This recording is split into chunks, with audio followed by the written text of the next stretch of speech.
देख्न सक्नुहुन्छ भाटबटेनी पूर्ण रूपमा फोरिएको छ।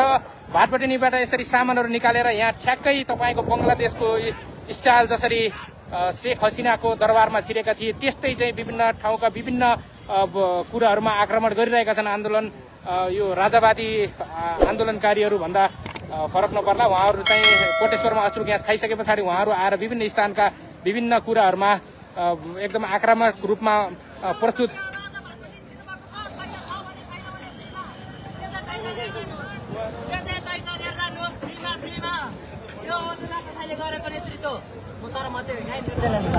तपाईँ चाहिँ कहाँबाट स्वतस्फूर्त?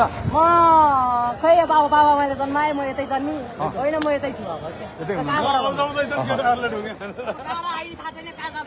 उतापट्टि प्रहरीलाई ढुङ्गा हानेर रोकिरहेको अवस्था भनेर हामीले बुझेका छौँ भने यतापट्टि चाहिँ भाटबटेनीमा खुल्ला रूपमा भित्रबाट सामानहरू निकाल्दै फालिएको अवस्था छ। तपाईँ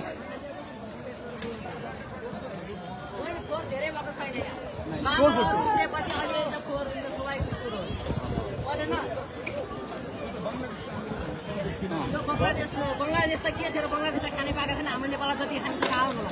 तपाईँहरू खानु पाएको छैन, हामीले खायौँ। के खानु हो तपाईँहरूले? फलफुल ल्याएर भइदियो केटा हो।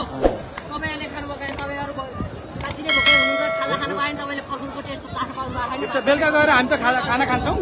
हातमा सामान बोकेर आइराख्नु भएको छ, विस्की लिएर एकछिन ठाडो गरौँ न।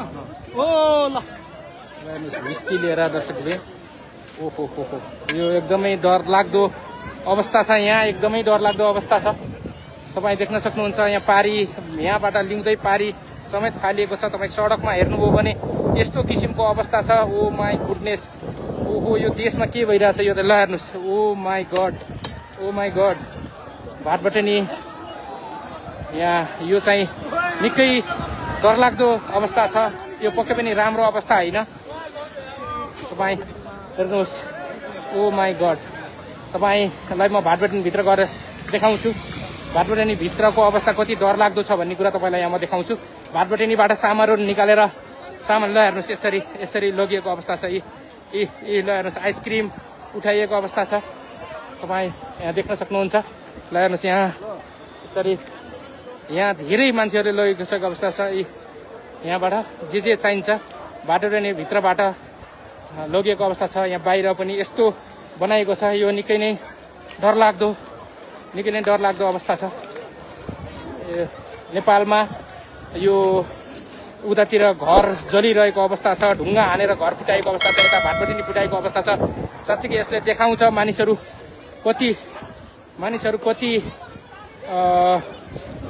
कति चाहिँ राजनीतिक कुराहरूप्रति विक्षिप्त छन् भन्ने कुरा यसले देखाएको छ। मानिसहरूमा मास डिप्रेसन जस्तो देखिएको छ। यहाँ यसरी हेर्दाखेरि गाडीहरू फुटाएको अवस्था छ। यो भाटबटेनी स्टोर कोटेश्वरबाट हामी तपाईँहरूलाई प्रत्यक्ष रूपमा देखाइरहेका छौँ। पुलिस आयो भनेर भागिरहेका छन्। पुलिस आइसके पछाडि यहाँ पुलिस आयो भनिरहेका छन्। यसरी भागभाग भएको छ। तपाईँ देख्न सक्नुहुन्छ। यहाँ देख्न सक्नुहुन्छ निकै नै डरलाग्दो अवस्था। यहाँ प्रहरी आयो भन्दै भागिरहेको अवस्था छ। यो कहाली लाग्दो अवस्था हामीले काठमाडौँबाट तपाईँहरूलाई देखाइरहेका छौँ। तीन कुनेमा रेस्टुरेन्ट घर फुटालिएको अवस्था छ, घर जलेको अवस्था छ। यहाँ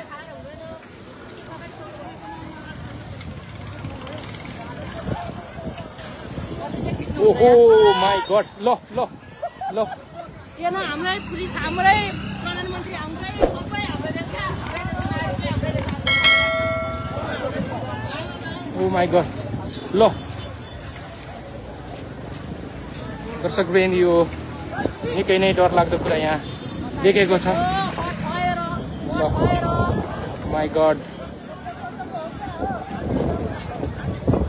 यो परिवर्तनको सुरुवात भनौँ या मानिसहरूमा भएको आवेग, जुन राजनीतिक दल या जुन जसले हामीलाई नेतृत्व गरिरहेका छन् ती नेतृत्वप्रति मानिसहरूको वितृष्णा भनौँ, यो निकै नै डरलाग्दो अवस्था छ। निकै नै डरलाग्दो अवस्था। तपाईँ यहाँ आएर हेर्नुभयो भने निकै नै डरलाग्दो अवस्था छ।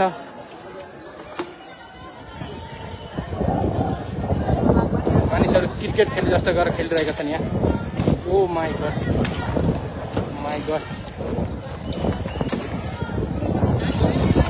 ओहो भित्रबाट ओहो के भइरहेछ भित्रबाट।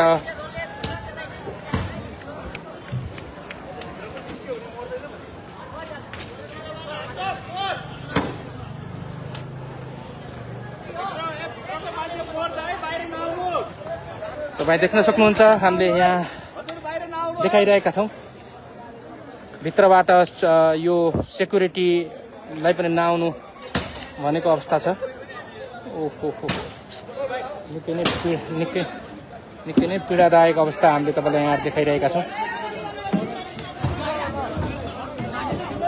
पीडादायक अवस्था छ दर्शकबिन। माई गुडनेस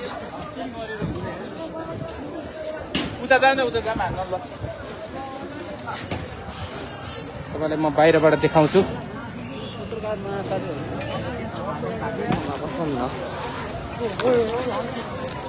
सरी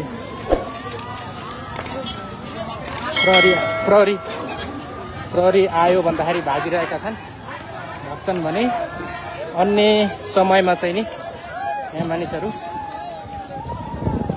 दौडिरहेका छन् चिप्लिएर।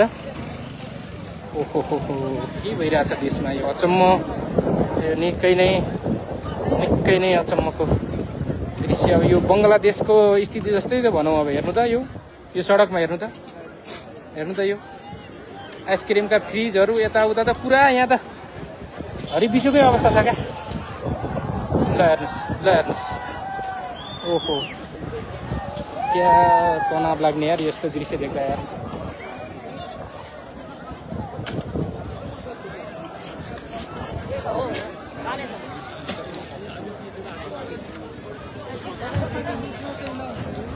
Oh, my God.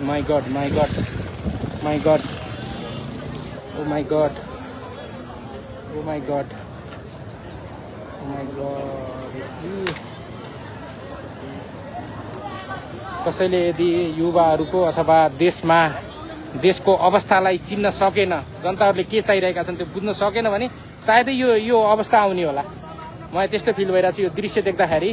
जसरी मानिसहरूले कमेन्टलाई जसरी अब नेताहरूको उसमा तपाईँहरूले कमेन्ट गर्नुहुन्छ नि, कमेन्टलाई जसरी नजरअन्दाज गरिएको छ, त्यसलाई बेवास्ता गरिएको छ, त्यसै गरी मानिसहरूको जसले एनालाइसिस गर्न सक्दैन, मानिसहरूमा भएको पीडा विक्षिप्तता, आफ्नो देशमा बसेर रोजगारी नपाउनुदेखि लिएर विभिन्न किसिमका कुराहरू जुन परिपूर्ति गरिरहेका छैनन्, देशमा बर्मलुट चलिरहेको छ, त्यसको खास यो हुन्छ नि यो प्रतिबिम्ब जस्तो अथवा त्यो खालको कुरा हो जस्तो यसरी देख्न सकिन्छ।